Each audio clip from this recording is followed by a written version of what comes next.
So it was one of the scariest things I've ever had to do. It was scarier than deep sea cave diving.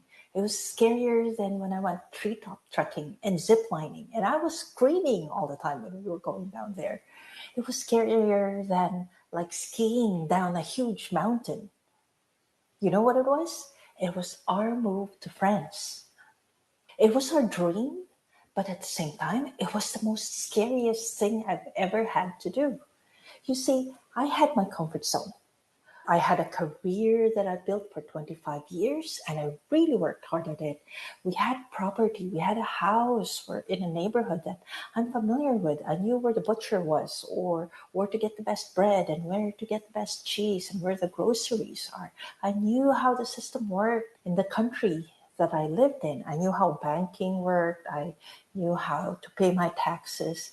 And most of all, I had my friends and family and network all around me in Toronto. And that was what I was gonna leave. Now that I'm going after my dream, now that I'm going into France, it's not just about, happy, happy, joy, joy. It was also having to learn a new language. It was also going somewhere where I had no friends and we had to start all over. It was also about going somewhere where I had no career and I had to start from zero to figure out how we're going to make a living. And it was also how to figure out the whole system all over again, like how to pay taxes, how does medical work, where do we go for food or employment. It's all so different and it was totally outside my comfort zone. It was totally in the unknown. And so we made the move.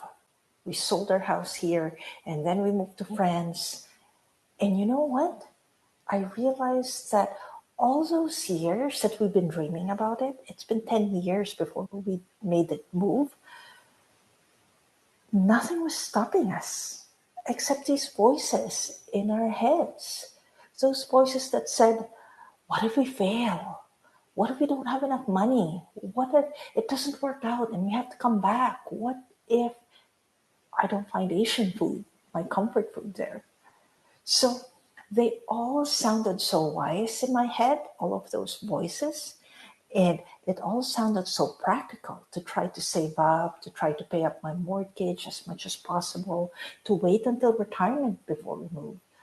But in the end, all of those voices in my head, they all proved false. All of those what ifs never came to pass. And I realized these were just blocks that were keeping me in my comfort zone, that was trying to keep me safe where I knew where I could survive. So your dream is outside your comfort zone. My dream of going to France was outside of my comfort zone. And as you start stepping towards it, you're not alone. Everybody will start hearing those voices in your head. Stop, feel those anxiety and this contraction that's stopping you from getting there. But that's what all it is. It's just trying to keep you safe. Your dream is out there, and I invite you to start taking those steps towards it. No one can make it happen except you.